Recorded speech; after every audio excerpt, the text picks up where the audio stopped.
Good afternoon, folks, and thanks for joining us on the most anticipated Tuesday of the year. Welcome to the USA Today Network New Jersey's live coverage of the 2020 election. I'm Jessie Gomez. And I'm Ryan Ross. Over the course of the next hour, our reporters and political experts will break down the issues and topics that matter most to you. We're talking the presidential election, state congressional races, and legal weed, among other topics. That's right, Ryan. And this year, New Jersey sets itself apart by holding the third vote-by-mail election since the pandemic hit the state in March. Now, from COVID-19 to ongoing calls for racial justice, it's been a tumultuous year for Americans. And with so many of us voting by mail, there may not be a clear winner tonight, but we'll examine how we got to this point in American history and how the immediate future will impact life moving forward. That's right, and we've got a lot of ground to cover in the next hour, so let's get into it. Remember last January and February, before the coronavirus known as COVID-19 swept through America? Joe Biden was still scratching his way to the Democratic presidential nomination. President Donald Trump had been impeached by the House of Representatives and was about to go on trial before the U.S. Senate, where he was acquitted in early February. Today's election seemed far off. New Jersey, indeed all of America, had no idea how much the COVID-19 pandemic would impact just about every corner of life, especially the presidential election. But it wasn't just politics that was affected. Across the state, hospitals were overrun with sick patients. Thousands died. Nurses and doctors took on double shifts. Grocery shelves were swept bare of food and such basics as toilet paper. Offices shut down, along with all manner of small businesses, from hair salons to restaurants. And schools? Children and parents, and teachers too, had to adjust to home learning over computers. Broadway went dark. So did movie theaters. Zoom calls became the new way of conversing. Facial masks became part of our wardrobes. Who knew that former Governor Chris Christie would be hospitalized after being infected with the virus, and that Governor Phil Murphy would have to go into quarantine after several members of his staff got sick? Indeed, who knew that President Trump would eventually become infected and spend time in the hospital? Our world had suddenly been turned upside down, inside out, and our basic American right to cast a vote for elected officials to represent us, well, that changed too. Now here on Election Day, we see what COVID-19 has done. More than 235,000 New Jerseyans have been infected by the virus. Some 15,000 across the state have died. And after a summer's lull, the virus is spiking again with more death. Doctors warn of a long, hard winter ahead. Here in New Jersey, to prevent the spread of COVID, most voters will cast their ballots through the mail. Indeed, huge chunks of New Jersey's voters have already mailed in their ballots, and small armies of election staff are already counting them. Even before Election Day, however, the Garden State had to change its voting plans in other ways because of COVID. For starters, we changed the date of the state primary from June to July. Before that, as our state conducted local elections in May, we saw firsthand some of the problems that our creaky, outdated election system might have to confront with mailed-in ballots. In Paterson, for example, state authorities ended up arresting and charging 4 people, 2 of them city council candidates, with ballot fraud. Was this small case in Paterson a sign of problems to come? So far, New Jersey does not seem to be awash in problems from the mailed-in balloting. But time will tell. Yes, we've arrived at Election Day with the COVID-19 pandemic atop the nation's list of issues. And one day this virus will disappear. But our world will never be the same. For the USA Today Network, I'm Mike Kelly. All righty, folks, so let's welcome in our first guest to chat about the suburban blue wave that is sweeping the Garden State. So with us today is our New Jersey-based historian, Joshua Zeitz, and our very own NerdTage.com columnist and political expert, Mike Kelly. Good afternoon, gentlemen. Hey, Jesse, thanks for having me. Nice to be with you. Awesome. Great to have you folks. So we have a lot to cover in the next 15 minutes here, but we really want to talk about what's happening here with this blue suburban wave that's hitting these communities. Now, former Vice President Joe Biden is heavily favored to win New Jersey this year, according to the latest polls. So urban areas skewed heavily Democratic in 2016. And what we're also seeing is that Republicans are pulling away for their support for President Trump. Now, what does this mean for the election? And what does this mean for today? You want to start off, Mike?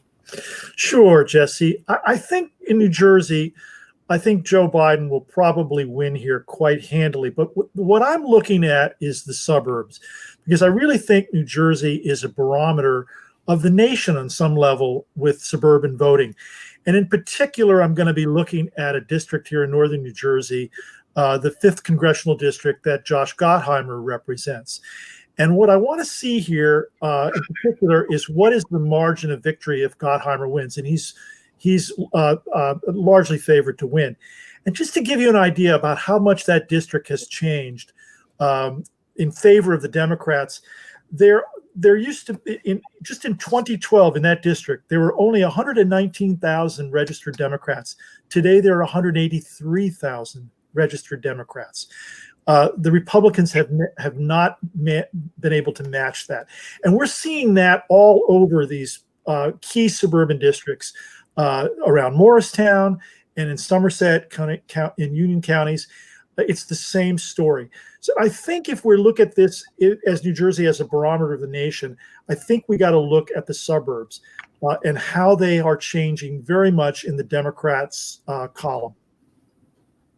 Absolutely. Now, Josh, you are a historian here. So what can we learn from history when it comes to these areas that primarily were Democratic, but now today we might see that they skew a little bit more on our Democratic side?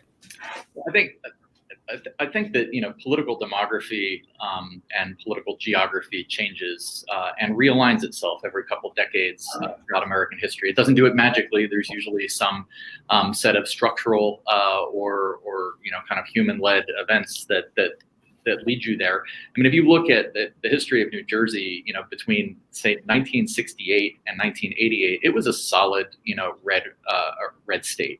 It was one of the first states, I'd say, in the North to have actually kind of adopted Richard Nixon's silent majority appeal.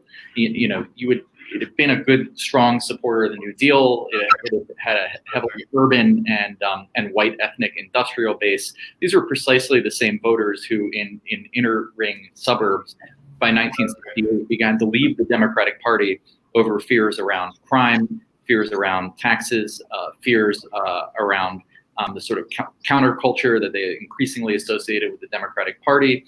It was also a time in the 1970s when you had a rapid industrialization that particularly hit former Democrats, blue-collar Democrats, hard. It was Bill Clinton who first figured out in 1992 how to build a coalition of minorities, largely from New Jersey's urban areas, and more affluent suburban voters who were ready to come back to the Democratic Party after it tacked to the center. What you see today is a very new realignment. I think that what you're experiencing all over the country, particularly in the Sun Belt and in places like northern Bergen County, a defection en masse of suburban voters who tend to be more diverse than suburban voters of 1968, both demographically and ethnically.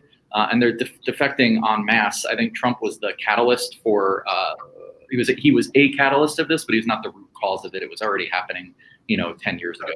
Right. Right. Now, we also want to welcome in our media commentator and civil rights expert, Walter Fields. Now, Walter, we're talking about this suburban blue wave that's hitting these typically areas that were dominated by the GOP, but today we're seeing a shift, a new skew because of what's happening in terms of Trump's leadership and COVID-19 and racial reckoning in our country. Walter, what's your insight on this new blue wave that we're seeing in these areas? Well, I think it reflects a demographic shift that we saw starting with the last census. The last census was the first census taken when the majority of African Americans now live in suburban communities, no longer central cities. And I think the demographic shift has outpaced the political transformation of one party in particular, the Republican Party, which is sort of relying on old metrics in terms of its appeal to voters in New Jersey. And as you see the suburbanization occur in New Jersey, I think more and more you're going to find this to be a state that Republicans want to in. The 5 of the state's counties are now majority minority, which suggests, and they're the most populous counties, which suggests that any political party that wants to do well in New Jersey, they have to appeal to this diverse electorate, and they can no longer appeal to a very narrow band of voters. So I think what we're seeing in New Jersey today, and I think what we're going to see across the country, is the reality that suburbs have changed. They are no longer these bastion of white middle-class voters. They are much more diverse. They're a little younger than they used to be, and they have voters who have a wide range of concerns that are out of sync with what the Trump administration has been doing over the last 4 years. Yeah, yeah. Now, folks, I want to point, before we get into your comment, Mike, I want to point you folks to some data. According to the data, non-college educated white voters who gave Trump just enough margin to win in 2016, they're declining. Now, while both minority voters, like you were saying, Walter, and white college educated voters are on the rise. So as we're talking about kind of this wave that we're seeing, is that declining? Are those trends an effect of today, what we might see as results and possible support or non-support for President Trump? Mike, do you have some comments? Well, sure. Jesse, I really think, and I agree with what Walter said there, that the suburbs are much more diverse.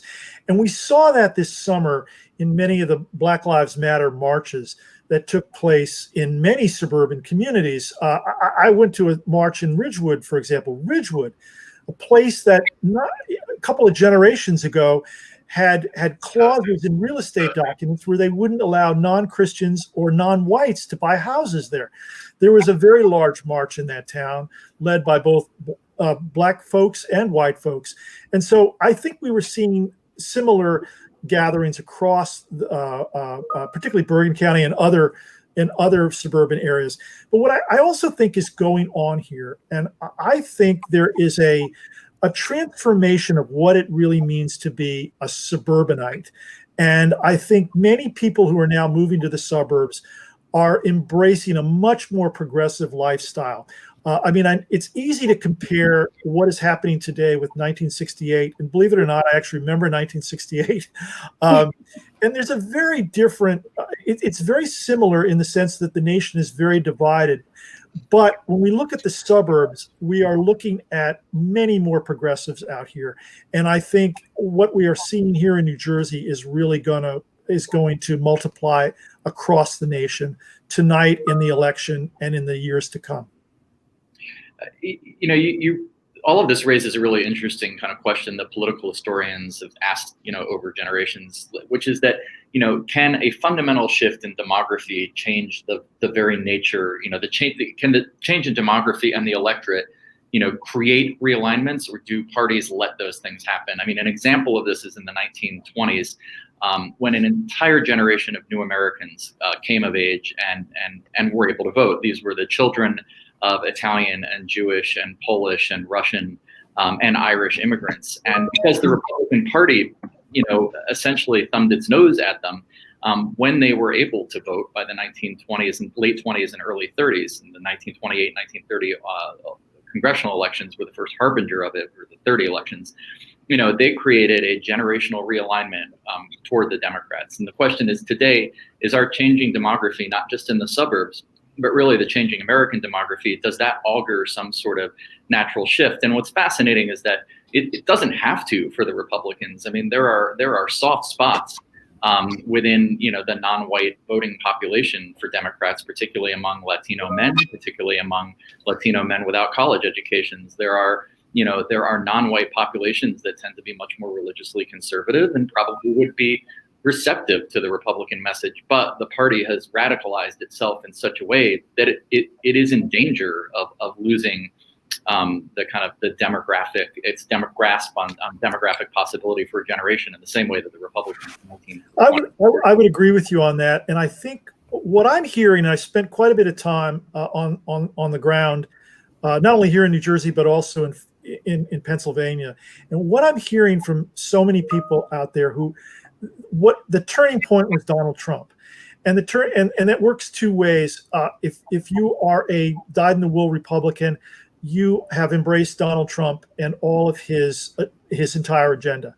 If you are on the fence, however, or a Democrat, and this is where I think the interesting shift is going, you have rejected Donald Trump. So I think it's comparable to some respects to what happened in the 1920s, and in particular in 1932 when Franklin Delano Roosevelt swept into office with a whole new generation of people who were just thinking very differently about government. Is that going to happen this year? I think it's too early to tell yet, but I do see some of those shifts, those demographic and generational shifts, taking place right here in the suburbs. Absolutely. Walter, do you have some insight you'd like to share? Alrighty. Let's move on to our next question here. We've kind of touched upon this blue wave and what's really fueling it, but let's dive a little bit deeper into that. Now, this year has really been a test of Trump's leadership as commander-in-chief. We've seen a lot of criticism on his response to the COVID-19 pandemic. Is this, and a question for you, Mike and Josh, is this something that will skew results, or even those folks who are traditionally GOP voters, will that kind of prompt them to cross over party lines? I think so. It's happening on some levels here. But here's the danger, I think, for Democrats. And this is why I think this may not be a generational shift yet. I don't know. And we have to sort of, I think this is where the Democratic Party needs to really be careful about what's happening here. Donald Trump is the issue in this election for many, many, many voters. If Donald Trump is defeated tonight, how is that going to shift how the Democrats approach future elections and how the Republicans approach future elections? And quite frankly, I don't think I can call that one yet. I don't know about you, Josh. What do you see? No, I think that's exactly right. I mean, when I look at the last two Democratic presidential races, this one and Hillary Clinton's, right, they kind of resemble something I worked on when I was writing about Lyndon Johnson. It's really what they called a front lash strategy. Barry Goldwater, the Republican nominee in '64, was so polarizing that really he was the issue. And Democrats, there were Democratic strategists who called this a front lash campaign that Johnson ran, where he really made Goldwater the issue. And of course, LBJ won a resounding, overwhelming victory, but it proved somewhat pyrrhic because by 1968, the Republicans were able to come racing back. And so, to defeat Donald Trump on the basis of his overwhelming unpopularity, he is without a doubt, he has failed on a scale that we've never seen in American history when it came to the pandemic.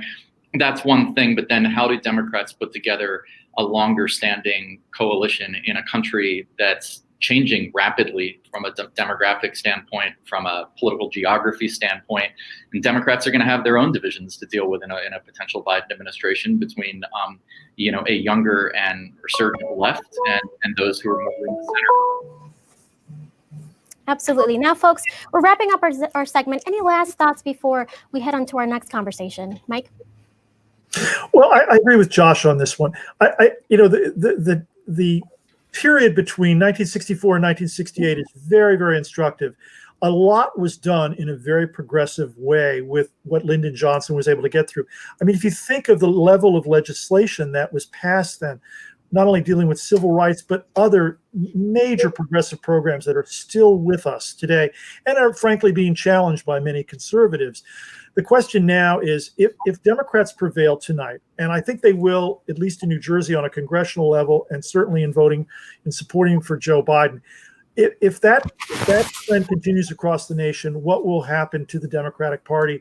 And that, I think, is a major question about where the party's going and how fast it will get there, if it is going in any particular direction. Yeah, I guess I completely agree with Mike, and I think my last observation would be that it'll be very interesting to see how that plays out in New Jersey. There are states like New Jersey and Rhode Island, which have effectively become, one-party states at the state and local level, where you have a rising progressive wing of the Democratic Party that's not only going to demand a lot of Biden and a potential Democratic Congress, but they might look at their state Democratic Party leadership, which in many places and in many ways tends to be much more conservative than where maybe the primary electorate is moving. And I'd be fascinated to see not only if that division within the Democratic Party plays out in Washington, but if it begins to play out in Trenton. And in next year's governor's race. That's right. Yeah. Absolutely. Well, we have a lot to look forward to this evening. Josh, Mike, thank you so much for joining us and appreciate Thank you you. being here. Great to be with you. It's a pleasure. All right, folks, let's keep moving. We're going to talk congressional races next. Ryan Ross is here to give you all the insight.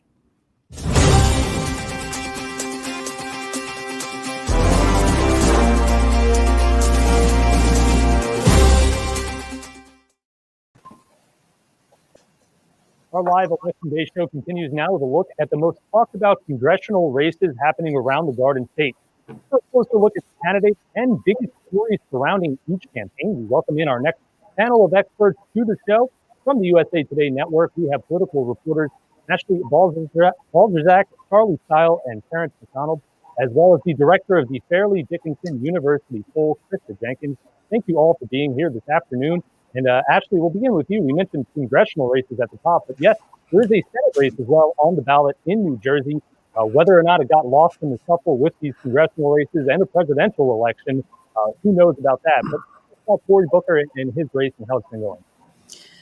Hi, thanks for having me. Yes, Cory Booker is running for re-election. He is facing a political newcomer named Rick Maida. He is a pharmacist, a lawyer, founded some pharmaceutical companies. So it honestly hasn't seemed like much of a race. You haven't really seen many ads. Cory Booker has been campaigning for other people, helping raise money. There was one political debate hosted by the New Jersey Globe.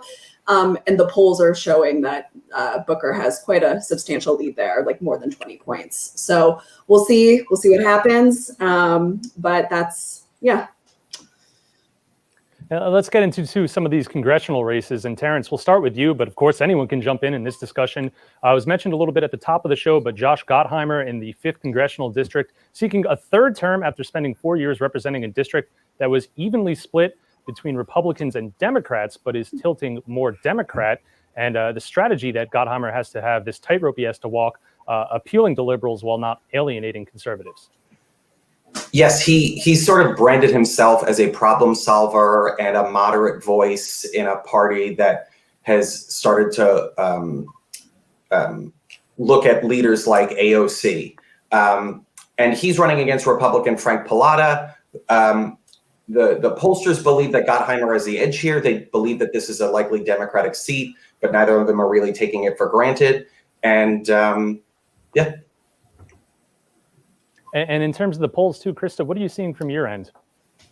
Well, unfortunately, a lot of the polls that we do have access to are really conducted more at the statewide level. It's pretty rare to find any specific district level data. So I really, I can't speak to that. I would simply say that given the trend, that's obviously going on in the state with preponderance of people supporting Joe Biden, Cory Booker, I think it's going to be a difficult night for those who are down ballot, who are not, don't have a D after their name.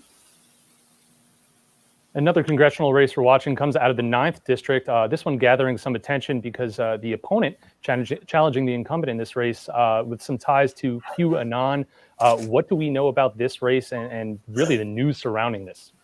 Yes, this is the 9th district that Bill Pascrell has represented for over 20 years. And his opponent this year, Republican Billy Prempeh, has been sort of flirting with the QAnon conspiracy theory. He told me that he didn't know much about it, but he does have a photo up on his Facebook page of him at a Trump rally where he's posed next to a guy holding a big Q flag.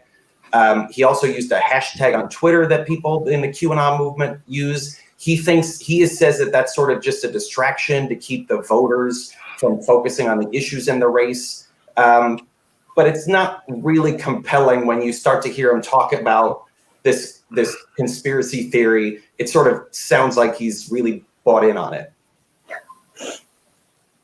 And another race we're watching as well, too, down in South Jersey, the 2nd Congressional District involving Jeff Van Drew. People might remember that name. He was once a Democrat, has since changed parties as a Republican. Charlie, what are you hearing from that race, and what are his chances in South Jersey? Well, what I'm hearing are a lot of Democrats are nervous. They think it's a coin toss, that Van Drew has made this closer than the polls have suggested. And it is a very conservative, rural, blue-collar district, center right, I would say. And that some of the mechanics of the race have not broken to Democrat Amy Kennedy's advantage. One advantage was her last name, and that apparently doesn't have the star power down there that people thought it would. And there have been some complaints about her getting her ground game started a little too late, and that one big controversial operative in Atlantic City is on the payroll of Republican Van Drew. So it's going to be close. Part of me believes that if this is a blue wave, though, I think that will carry Kennedy to the finish line. But this is a race that's been nationally watched because of Van Drew's high-profile defection last December. It became a national star, which is really unusual for that district because normally the congressmen from that or congresspeople from that district tend to be below the radar, district first, worry about the Coast Guard and casinos. They don't really get on national TV. And in terms of this election too, Krista, for the polls, 2016 compared to 2018, now compared to 2020, what are some differences and similarities we might be seeing this time around?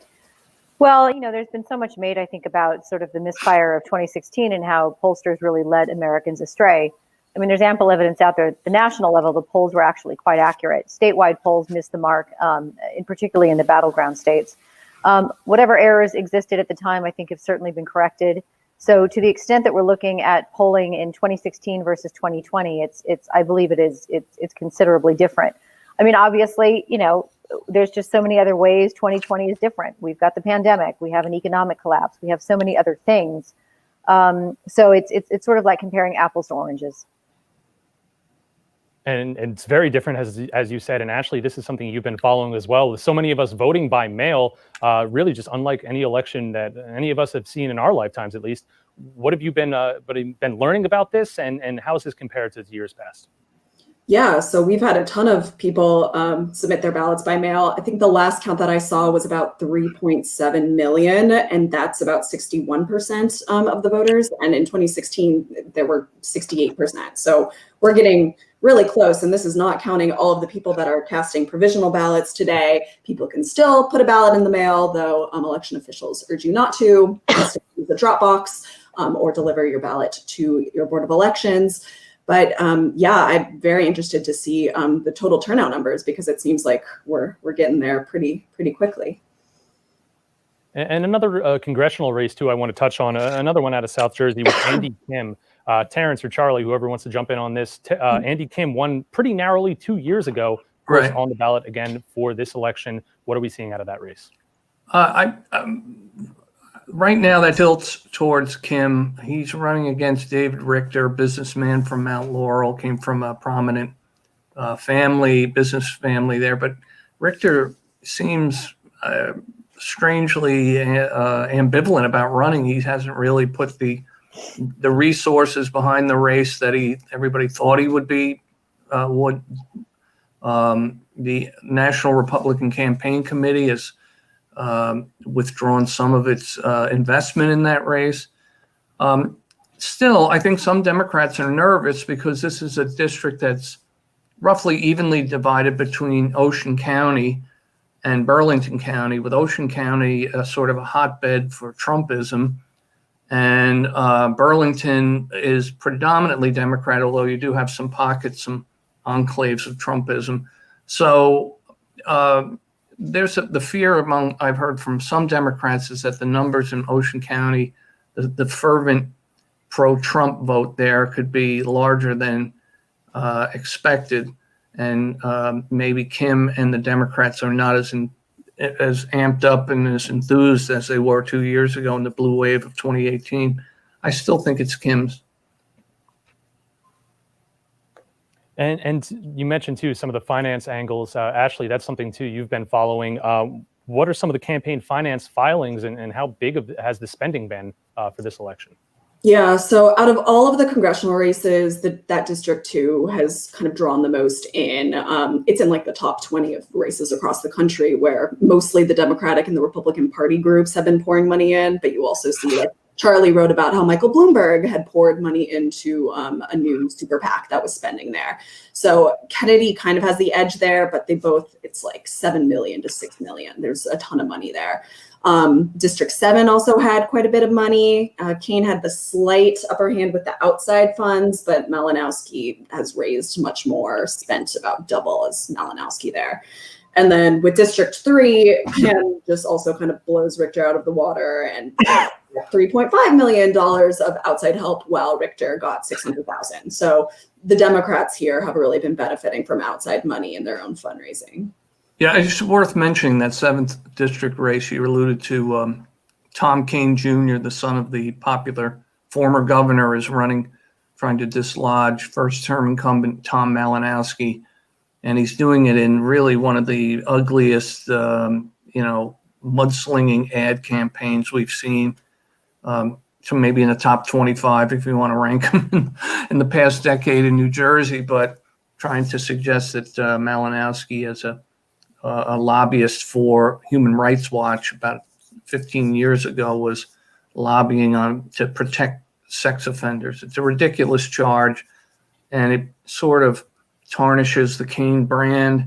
So I'm not sure how that really is going to play out in this race. It's a strange play, but I could understand some of the mechanics they wanted to make Malinowski unpalatable, but I don't know. It seems to be disconnected to the tenor of the time.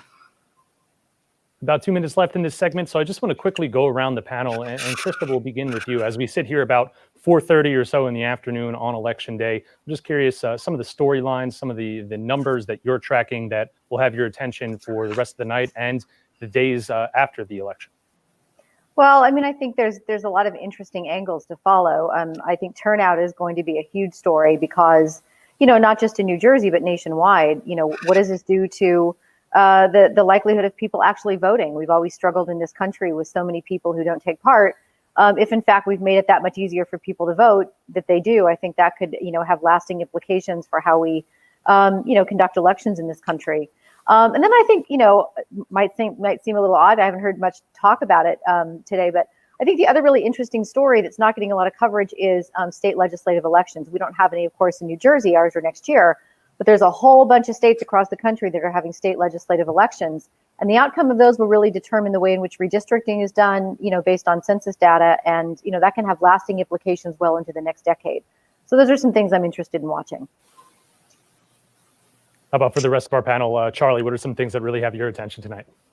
Well, I think that was really interesting. I'm really concerned about the post election day debate over vote counting, and I worry that is we're in for an ugly ride over the next week. I hope not. Maybe because in Jersey we're not so prominent, but nationally that's going to be a real problem.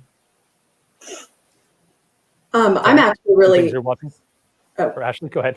Sorry, I didn't mean to interrupt. I'm interested. There actually are 2 legislative races, special elections that are happening this year. And I live in Morris County, so I'm interested with LD 25. You have Anthony Bucco, who was appointed to his deceased father's Senate seat, and he is running against Rupande Mehta.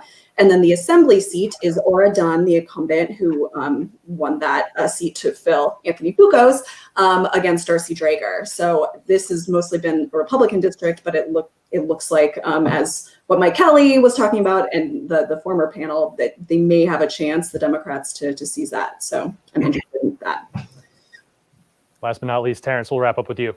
I'm curious about the mechanics of this specific election and whether New Jersey is going to make any substantial changes to the vote by mail rules that it sort of made up on the fly when it had to, when it chose to make this election largely a by mail contest.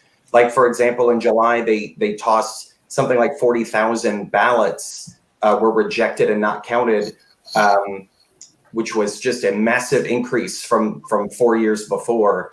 And I'm sort of curious how that's going to play out now and whether they're going to look at what's happening to the ballots in this election and decide to make any changes to make it easier for next time if we're doing this again. Great information. I'd really like to thank all of you for stopping by the show and sharing your knowledge and insight into these congressional races. And of course, for results and analysis of these congressional contests, stay with the USA Today Network, New Jersey. Thank you to Ashley, Charlie, Terrence, and Krista. Thanks for stopping by. Thank you. See you soon. Take care. Now, as we prepare to welcome in our next group of panelists to discuss the impact of this summer's demonstrations on the election, we will first take a look at what it takes for a protest to bring about real change. Not all protests are created equal. Some lead to change while others maintain the status quo or even lead to anarchy. The reason for success isn't random, and this tiny percentage has a lot to do with it. First, we're defining success as a movement that fully achieved its goals within 2 years at the end of a campaign, and the campaign had a direct effect on the outcome. A Columbia University Press study says there are 2 things that tend to make a protest successful: nonviolence and an engagement rate of at least 3.5% of the population. That amount of engagement in the USA would be the equivalent of getting the populations of New York City and Los Angeles to all rally around one movement. The study looked at 323 campaigns for change from 1900 to 2006, particularly international cases that involved regime change or succession. Nonviolent campaigns were more than twice as effective in achieving their goals compared with campaigns that used violence. The reasons? Nonviolent movements have few barriers to entry, enabling them to mobilize more people and spread their message openly. In violent campaigns, fewer people tend to get involved, and their communication may be forced underground, reaching fewer people. Mobilizing at least 3.5% of the population is important too. The study showed all movements succeeded when at least that many people organized. The People Power Revolution met both of these thresholds. Millions of Filipinos took to the streets in peaceful protest and prayer. Ferdinand Marcos, who led the country since 1965, was toppled within a few days of the demonstrations. The 1977 to 1979 movement in Iran that toppled the Shah's dictatorship was another successful example. It brought the Shah's regime to an end, though another regime that was even more repressive ended up in power. Other studies have shown that movements that have clear, tangible goals tend to be more successful. Occupy Wall Street didn't have one clear goal, and for that reason, in many eyes, it failed. Movements that use different methods tend to fare better, as do ones that use provocative images and media to galvanize more people into the movement.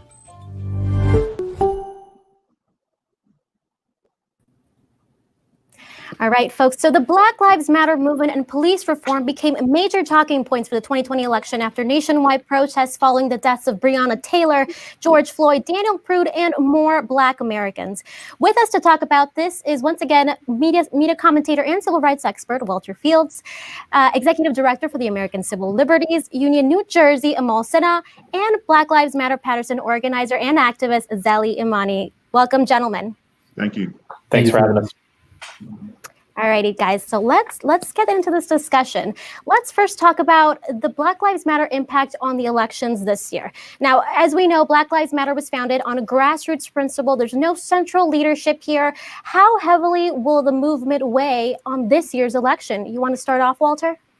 Well, I think it's going to weigh very heavily. I think what we see here is the first modern movement in American history. We have such wide diversity of participation.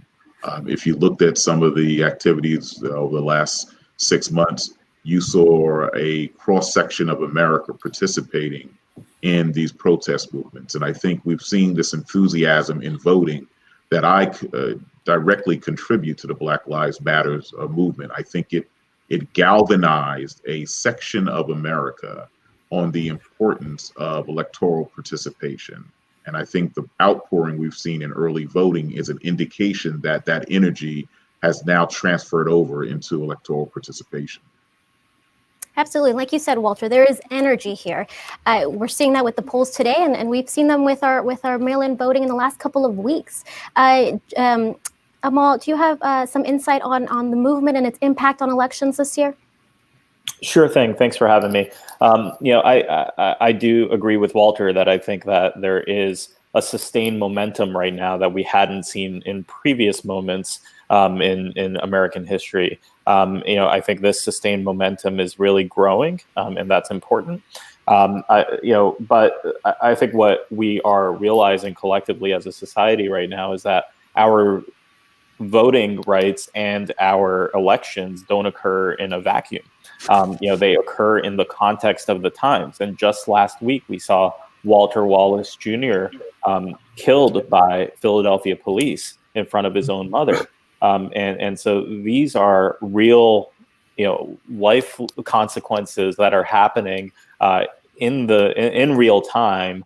And I think people are responding. But I will say this, over the past several weeks that we've been seeing numbers of folks voting, we've been seeing amazing turnout in New Jersey. Over the past several weeks, the vast majority of the electorate has been white in New Jersey. 80% of those who have voted by mail vote so far have been white. And that is, that's disappointing, to say the least, in terms of the numbers and the diversity of New Jersey itself. So, and I'll say that it's not simply because people of color aren't voting, it's because there are systems that are designed to keep down the votes of people of color. And I know that my fellow panelists here have a lot to say about all of that. Absolutely. Now, Zelly, you are on the ground. What are we hearing in terms of voter turnout and Black Lives Matter movement?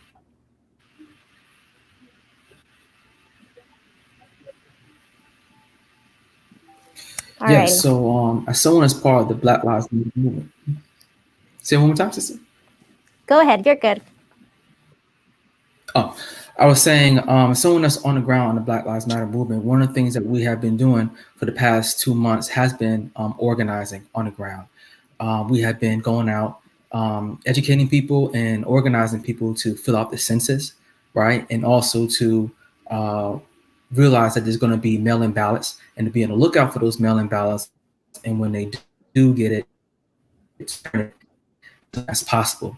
One of the things that we quickly realized, right, in the Black Lives Matter movement, people, we also have to focus on organizing people. And with Black Lives Matter, one of the things we always say is that we're just not fighting for the lives that have been lost or taken from us by state violence, but we also must be focused on saving the lives that's still here on this earth. And that means that we have to be organizing and trying to get the resources for people that they deserve.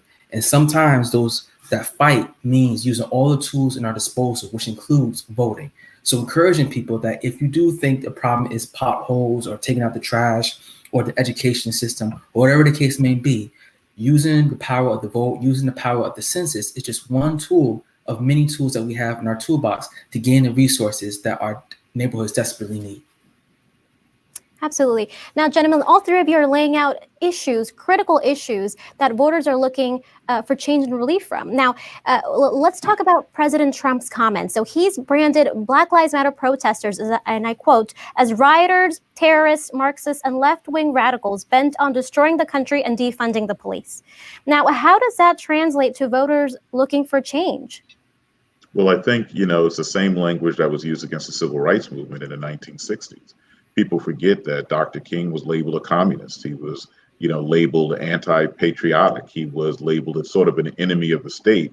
So it's not surprising when there is a call for significant change that really addresses systemic issues of inequality in this country, that you would have sort of a perverse reaction, particularly from this president. So that doesn't surprise me. I think the issues at hand are issues that we have struggled with for decades, whether it's police brutality, whether it's educational access. I mean, these are issues that just haven't gone away. And I think in this moment, when we've seen these atrocities of police violence, it sort of crystallized our attention in a way that it hasn't in the past. And I believe some of what we're seeing, we mentioned Black voter turnout. I think one of the things that may be affecting New Jersey is this fear among many Black voters about voting early or mailing in their ballots, that they will not be counted. So I think today you will probably have a much larger turnout of Black voters than you did in early voting or mail-in balloting, because there was so much suspicion cast about an early voting process and cast from the White House, where you had a president who was doing everything possible to undermine the postal system. So I think many Black voters, knowing the history of being disfranchised, are probably showing up today in person at those polls to vote. Absolutely. Do you have some insight on all for us in terms of our voters and what they want for change? Sure. Well, let me talk for a minute about the president. This president not only benefits from the status quo, I think he benefits from regressive politics, right? Where it's his intention to bring things backwards or bring things to a screeching halt, not allow for progress, particularly not for people of color or and in particular the Black community. I think we've seen repeatedly from this president demonizing rhetoric for every minority group imaginable, and so it's not surprising that when it comes to the election, he's interested in either making sure that that people that are generally oppositional to him don't vote, or figuring out a way to question the integrity of the system in general. And I think that's what we're seeing from him, that he's trying to stoke fear and saying that the postal service isn't functioning, or these vote by mail ballots are not legitimate.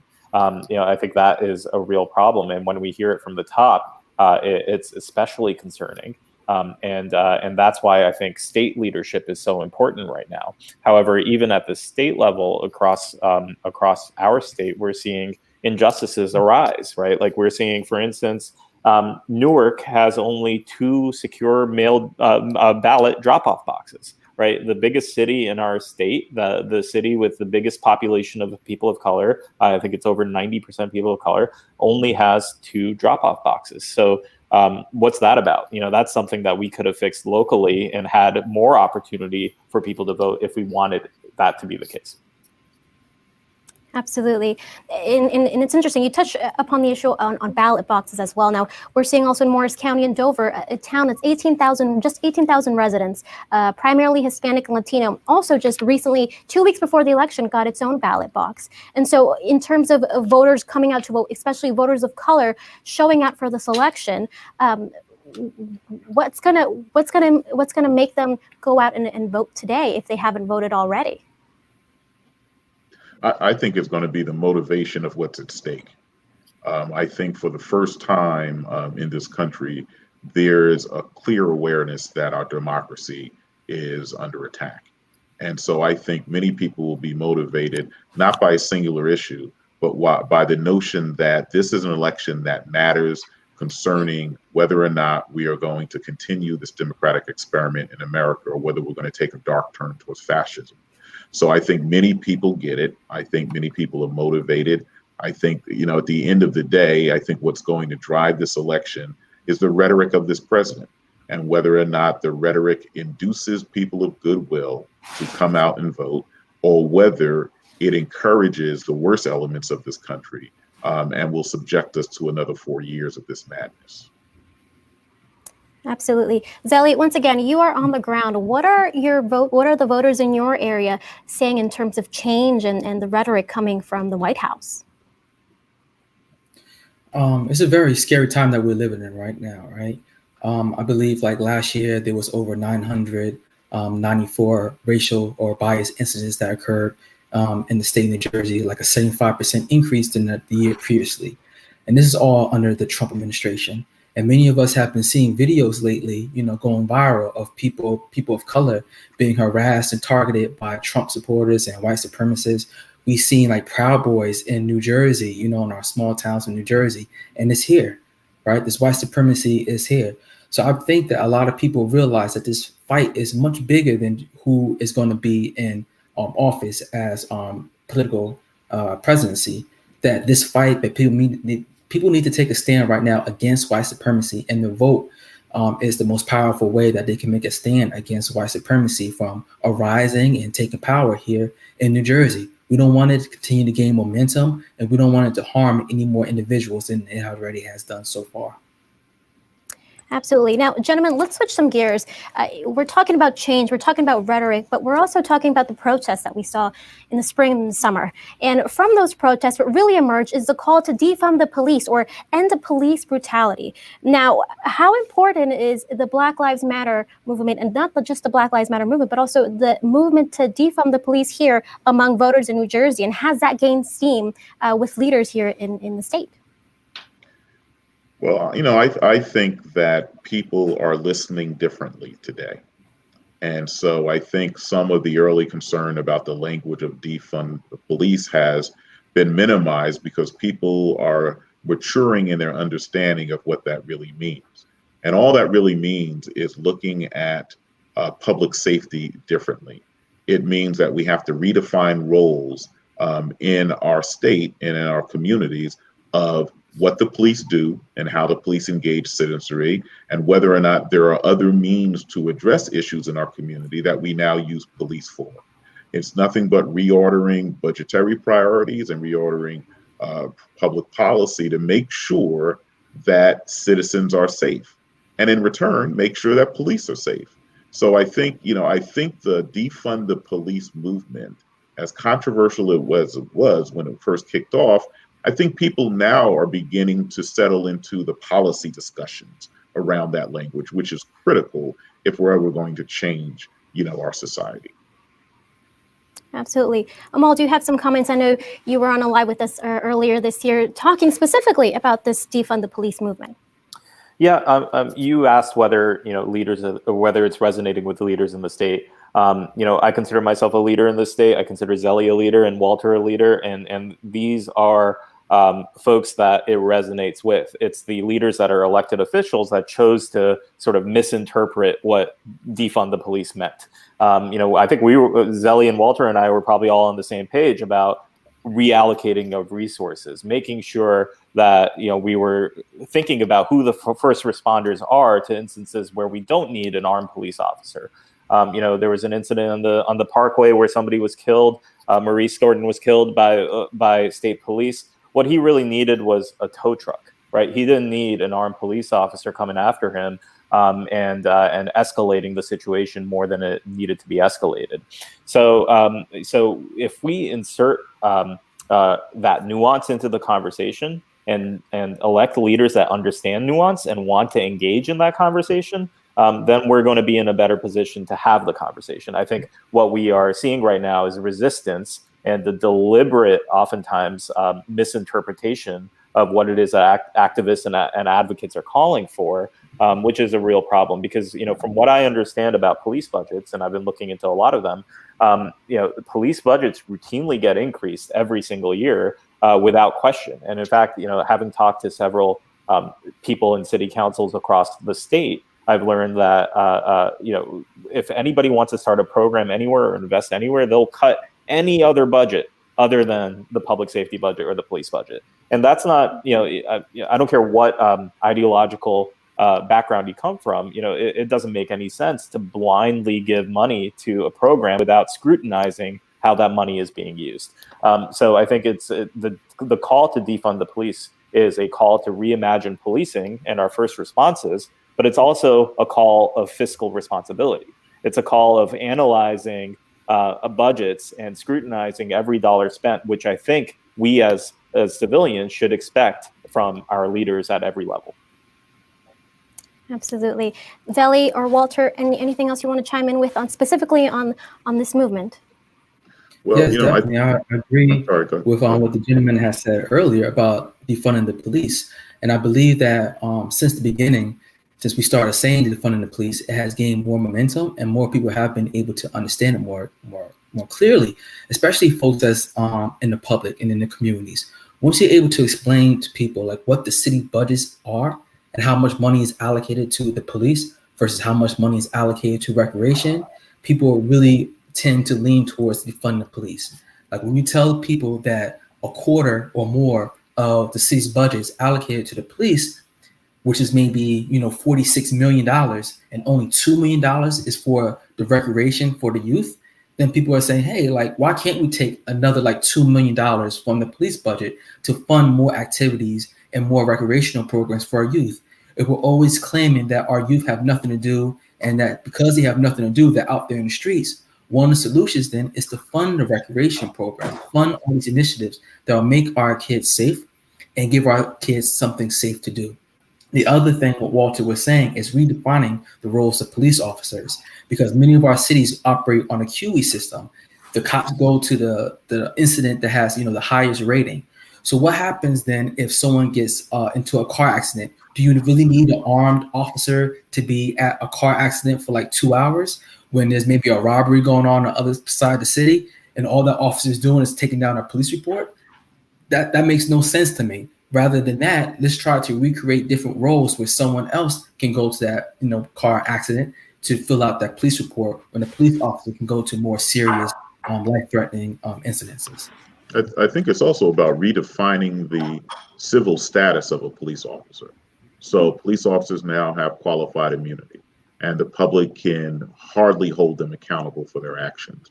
We have collective bargaining contracts with municipalities that shield police officers from being held accountable when they're involved in issues of use of deadly force. So they're allowed to file their official report 48 hours after the incident. There's no drug testing of police officers during an incident or even upon application to a police department.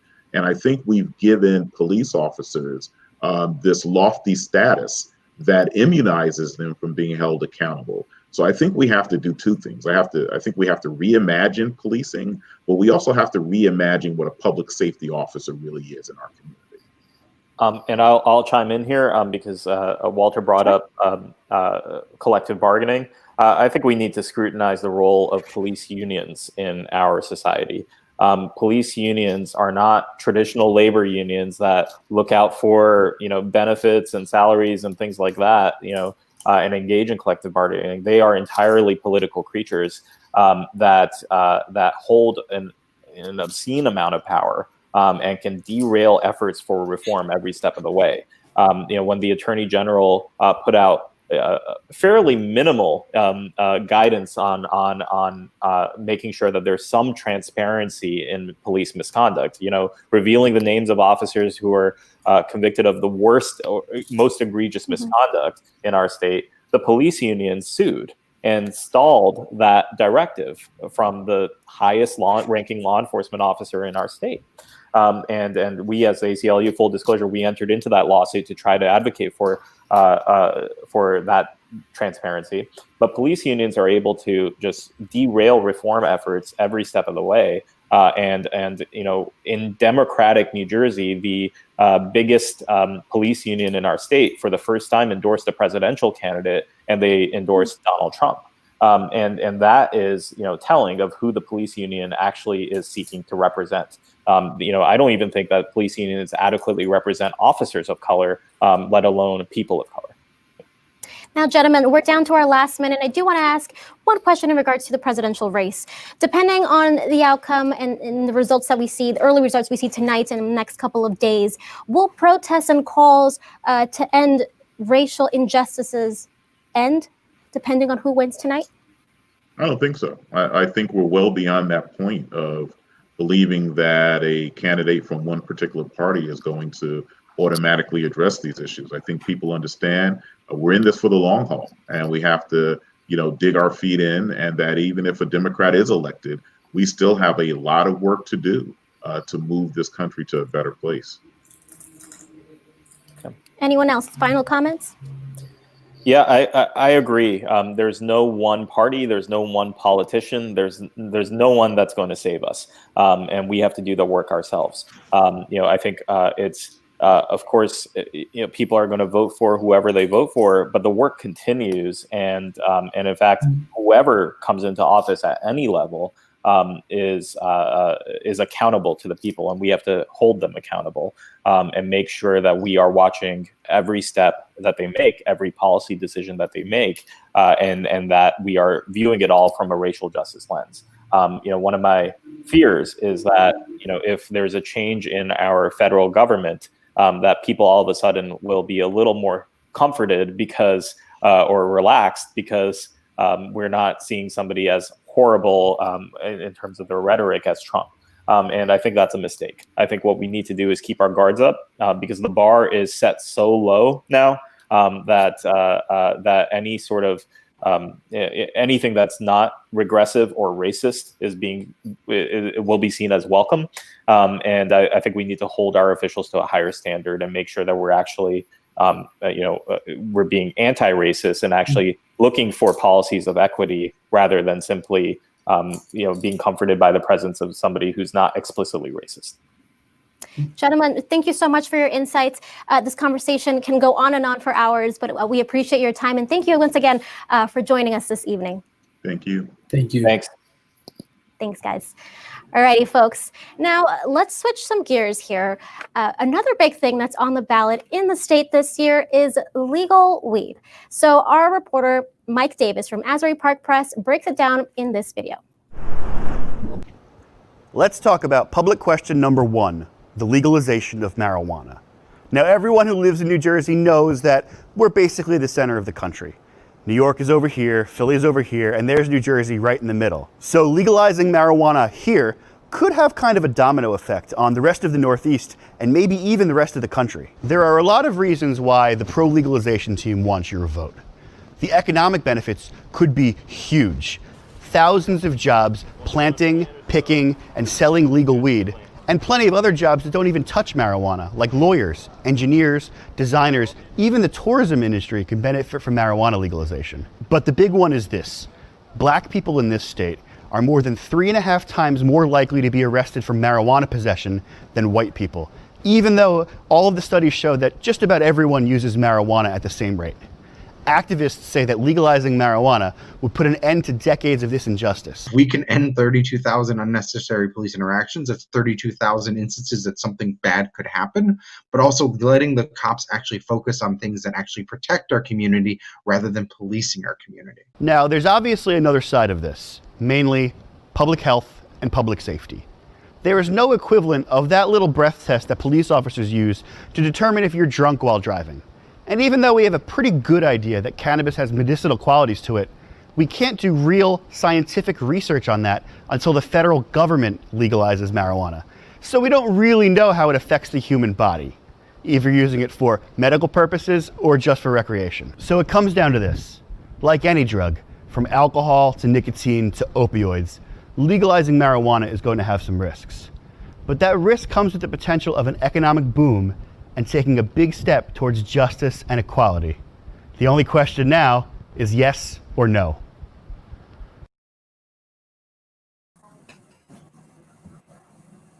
Our thanks to Mike Davis for that. For our next segment now, even here on Election Day 2020, as we all try to process the events of this year and determine the results of an election unlike any other we have ever had, it's never too early to take a look into the future, all the way to Election Day 2021. To make sense on how the events of today could potentially impact the next election, we welcome back our USA Today Network political reporters. We have Charlie Style, Dustin Rasiopi, and Stacey Barchanger, along with Matthew Hale, political science professor at Seton Hall University and Democratic councilman in Highland Park. Hi, everyone. Welcome to the show. Greetings. Hey, everybody. I hope everyone's ready to look into their crystal balls for this next segment, because that's what we're going to be doing. We'll first start with the hypothetical of a Joe Biden victory on Election Day here in 2020. How will that affect New Jersey moving forward? Stacey, let's start with you. Well, of course, there are a lot of unknowns. We are using our crystal ball for a couple of hours out, and later in this segment, we'll talk a year out. But one of the things that we were discussing earlier is, Joe Biden is Mr. Amtrak, and so he probably has an understanding of our transit needs. Having run up and down the corridor. That New Jerseyans who rely on those systems will hopefully see some advantage should he win the presidency. What else do we think about this? Anyone can jump in. Dustin, what are your thoughts on the potential for a Joe Biden impact on New Jersey if he is to win? Well, obviously, Joe Biden being a Democrat, that's going to be good for New Jersey, a Democratic state led by a Democratic legislature and a Democratic governor, who, by the way, has a pretty good relationship with Joe Biden by virtue of his past working for the Democratic National Committee and serving as ambassador to Germany under Barack Obama. So all those things bode pretty well for New Jersey. There's also issues with the tax code. The salt cap deduction under the Trump administration was a huge issue. Still is. Maybe if Biden wins, that could be revisited. I'm sure Murphy could bend his ear on that and a whole host of other things.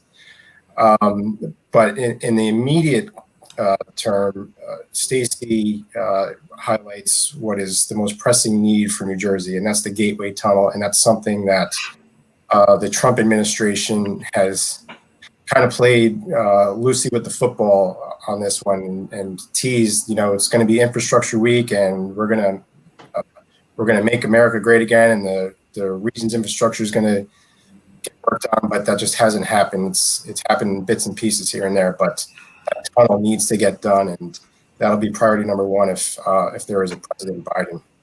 I would agree on the transportation. I just add to Dustin to just say that the type of Democrats that New Jersey has been electing into Congress are the type of Democrats that Joe Biden needs a lot of. He needs to make sure that the centrist Democrats, the Mikey Sherrills and the Josh Gottheimers, are highlighted, as a centrist Democrat. And I think as a result, he's going to need the New Jersey congressional delegation quite a bit within his own party. So I think that's another wrinkle to what could happen with a Biden win.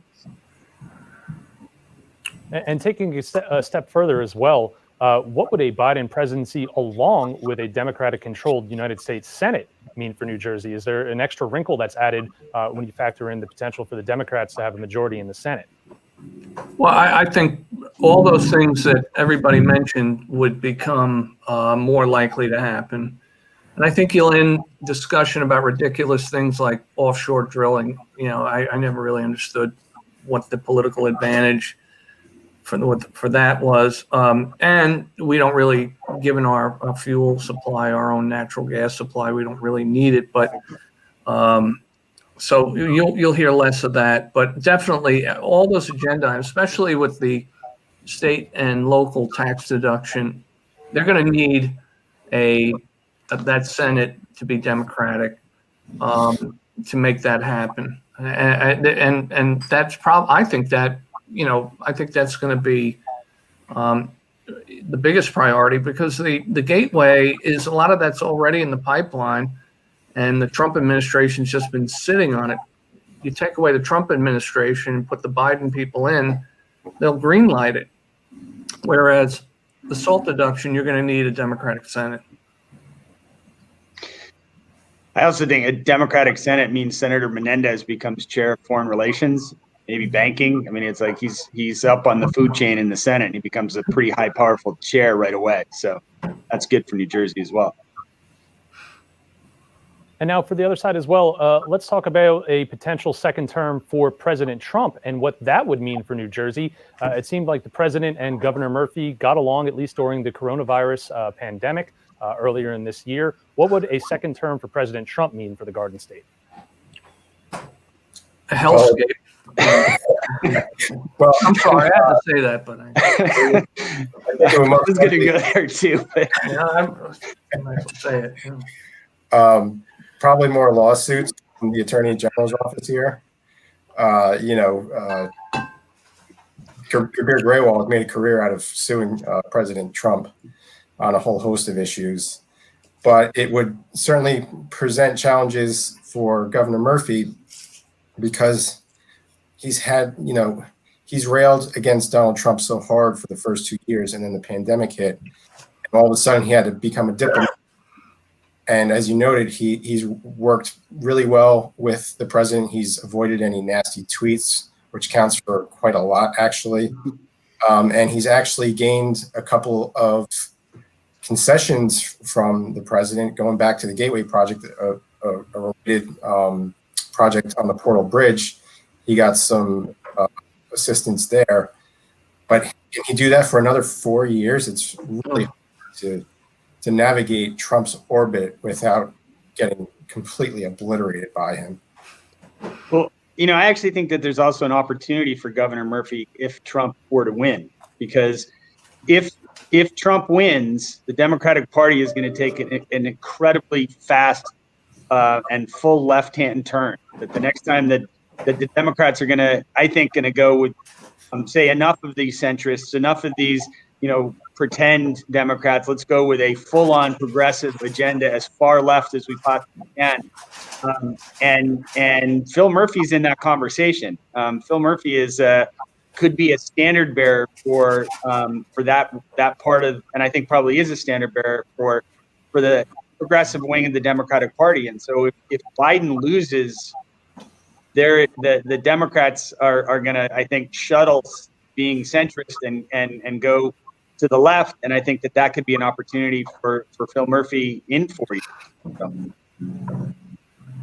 And how would a hypothetical Trump victory on Election Day 2020, how would that impact or at least foreshadow how we believe New Jersey voters will act in 2021 in the state elections? Will we see a sort of red wave in New Jersey, or will we still see some of the Democrats kind of rebel against the second term of Trump's presidency at a state level? I don't see that there's enough people and Republicans left in New Jersey for a red wave. It'd be more like a red trickle. I mean, if you look at the numbers, it's incredible what we've seen with the Democratic registration drive, particularly in the past 4 years. I mean, you were seeing Republican strongholds like the 11th district, the 7th district, which stretches from Hunterdon County all the way up to the wealthy suburbs of Union and in Somerset, are being overrun by Democrats. It's not a question of like a slow growth. They're like carpenter ants. They're everywhere. And they are really sort of, I mean, the Somerset County Freeholder Board is now Democratic for the first time since LBJ. So I don't foresee a Republican trickling. One thing I do see about the Republican Party in this state, it seems like they're every day that passes, they seem to be imbibing more and more into of Trumpism. I mean, Doug Steinhardt, the state chairman, looks like his rhetoric just gets edgier and Trumpier by the hour. So I think they've kind of come to the realization that if we're going to be a relevant party and we're going to keep the party together, we may be a rump party, but we're going to be a Trump party. But, that's what I think they're going to do. I think they're buying in.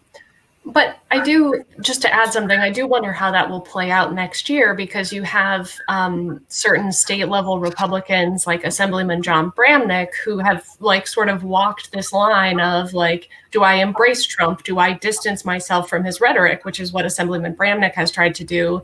And he and the other 79 members of the Assembly and 40 members of the Senate who are on the ballot next year, like, it's sort of a question of, will they have like Trump hanging over their heads next year or won't they? And will that change, how they run their campaigns? I don't know that they'll gain many seats, given, like Charlie said, there's 1 million more registered Democrats in New Jersey than Republicans. But at the same time, we saw the legislative district 1 flip from Democrat to Republican last year. So lots of unknowns, I guess, going into next year. Yeah, I think that the Republicans in New Jersey they can be very narrow. I mean, Mike Testa is a Trump fan, and he's certainly making waves as being, the future of the Republican Party in New Jersey. To Charlie's point, but then you have this same tension that Bramnick is saying he's close. He's as close as you can get to being a never Trumper, I think. And maybe they just keep their head down. Because I don't think Trump, even if he wins nationally, I don't think he's ever going to be popular in New Jersey. I just think he's too antithetical to everything. Even most Republicans in New Jersey they don't believe in Trump. So, right, I agree with that.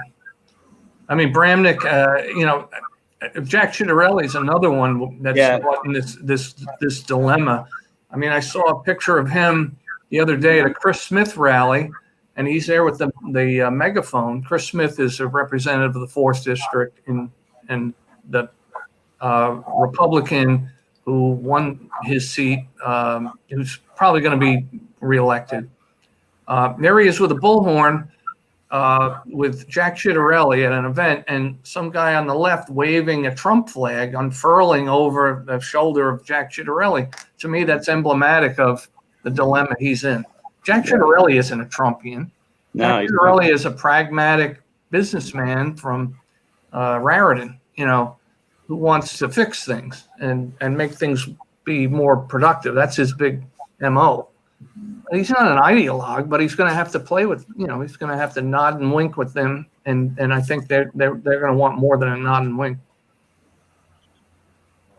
And the results of today, Stacey mentioned it earlier, the assembly races that we have next year in New Jersey. Governor Murphy is up for re-election as well. But what could the results of today mean for 2021 statewide elections in New Jersey? And Stacey, we'll go to you on that.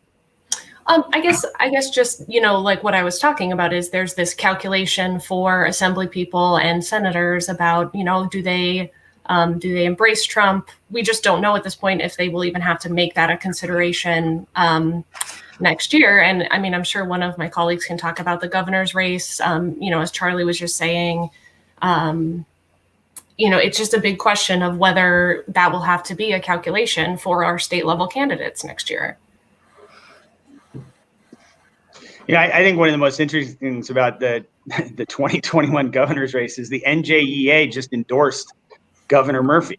It's like there's no one on the ballot right now. There's no one in the neighborhood of the ballot right now. We're talking about the 2020 election, and a week and a half ago, the NJEA already said we're backing the governor. We're backing Murphy, and I think that points to his popularity right now. He is, by most measures, Governor Murphy has handled the COVID crisis as well as anybody, and I think he's got a national reputation for taking care of business in New Jersey. And I think that, like I said, I think that is something that he can play on, not just in the 2020 race where he's maybe clearing out any competition, but he could translate that into nationally. I think it's interesting that you could make an argument without COVID. His poll numbers were not, magnificent. He may have left in a Biden administration, but I think he's really found his footing as a COVID governor. And I think that in 2021, he's going to be tough to beat in New Jersey, and I think he has a future afterwards too. So. Yeah, and Murphy also, there of course will be speculation whether he'll leave for a Biden administration if Biden wins, but that may not be as enticing as making history in New Jersey. I mean, yeah, not since I've been born has New Jersey elected a Democratic governor for re-election. So that would really be a huge achievement for Phil Murphy, and somebody who just came out of nowhere a couple of years ago and was just a long shot candidate to go from that status to making modern history would really be a pretty incredible feat for him. Plus, I mean, remember, he stumbled when he first was governor, right? His first year and a half was not pretty, right? And he has certainly righted that ship, and that's a big part of that story too. Yeah, that's no question about it. I agree with you, Justin. I was just going over that. The three two-term governors that we've had in the past 40 years have been Republicans, and so which really shows you this was a maroon state until the last 4 years. It really was. It was a blend. I think, though, if he's going to do anything, his eye is he wants to be part of the national conversation for 2024, whatever that may be. Just at least put himself in a position to be talked about. Who knows if he really wants to really run? And the only way to do that is to have a successful blowout victory followed by a fairly successful second term. And that's why I think the NJEA was basically saying, look, to any buddy's thinking about running against Phil Murphy, get out of the way. We're coalescing around him, particularly Steve Sweeney. If there's any talk about Steve Sweeney, which I think is really, that was him there. Yeah. This puts a kibosh on it, because there was some concern because Sweeney had aligned himself with the NJEA over some pension reform deal last year, and it looked like he was currying favor with his dreaded enemy, the teachers union. So this is the union saying, no, don't worry about it. We got Phil's back. Yep. And we'll wrap up on this one. We'll go quickly around the panel, and we'll start with Stacey. Just some of the stories that you're following tonight that you think could really have a big impact coming in the next couple of days and years. What are you really focusing on tonight for the results? Yeah, I'm watching a couple of our ballot questions, the other two that aren't about weed, which hopefully people have also heard out. One would expand property tax benefits to veterans. Something very similar passed like a 3-1 margin last year. And then there's this third question that has to do with how New Jersey draws its election map, the districts that decide who represents people in Trenton. It has to do with census delays. A recent Rutgers Eagleton poll showed voters really weren't sure about that one. So I'm very interested to see how that goes. And that will potentially change where you vote next year or maybe in 2023. We'll wait and see. Dustin, what are some things you're following? Well, obviously, the number one ballot question on marijuana is a huge one. It's likely going to pass, but I'm more interested in what's going to happen after that, because that's where the huge challenge is going to be, is writing the legislation and setting the requirements for marijuana legalization, because there is a huge number of concerns about how lawmakers and Governor Murphy are going to address systemic racism and social justice issues related to that, and that there's a lot of other competing interests involved in that. So it's going to be a huge, probably long, drawn out fight. And of course, I can't help but just be completely engrossed in what's going to happen in the coming days with the results of the presidential election, and whether Donald Trump squeaks another one out to everyone's surprise, or if. And Matthew, as well, what are you looking forward to and following along with tonight? Well, I've been scouring the public question number one, the wording of it, just to see if there's a possibility of implementation before we start counting votes, because I think that would really help the process tonight. I think it's going to win by a big landslide, and I think that's as Dustin said. I think the devil is in the details, right? That's how fast how are we going to make that work? That's going to be a big story in New Jersey coming up.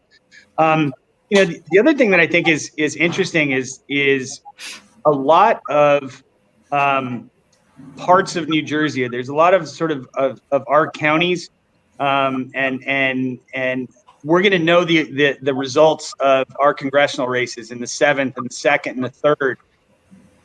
Those aren't unlike places in Pennsylvania, and aren't unlike places that where the presidential vote is in doubt or matters. And so, I think I expect the Democrats to win the close ones, but if we can get a sense of how close it was, or how, whether there was a landslide in the 2nd or a landslide in the 3rd or the 7th, maybe that'll tell us something a little bit more about how Pennsylvania is going to go, or how Ohio is going to go, because our voters aren't much different in some respects in some of those places than swing voters. So I think that's an interesting way of looking tonight. We're going to know, but what does that tell us about the rest of the country? So those are a couple things. And Charlie, last but not least, we heard from you earlier, but any other things that you'd like to share with us? Well, I'm interested in particularly in that 2nd district race. I agree with Matt. I think these are kind of bellwethers for other swing districts around the country. The 7th district is more aligned with, say, like Bucks County, but the 2nd district is a tougher read. It's more blue collar, it's more rural, and I think that's more reflective of a more central Pennsylvania district. So if there is a Democratic victory there, it would really augur well for Biden in Pennsylvania. So I'm about to go down to that Atlantic City to see if I can get into the Democratic headquarters. No one really knows whether we'll be allowed in the Republican. So. Well, thank you all for stopping by the show and taking a look ahead to 2021 and beyond with us tonight. Thanks for all being here. You're welcome. Thanks for having us. Absolutely. Our thanks to our guests. Today's election, as I said, is not over, but of course, never too early to take a look ahead. Thank you to all of our guests for joining us for that last segment. The work does not end for the USA Today Network political team, so be sure to follow along for all of your 2021 election news. Thank you, folks, for tuning in for our live coverage of the 2020 election tonight. And most of all, thanks to our reporters and our guests for joining us on this historic evening. I'm Jessie Gomez. And I'm Ryan Ross. Thank you for watching tonight, and be sure to stay with the USA Today Network for all of your results and analysis to all the elections taking place tonight. Thank you for watching, and good night.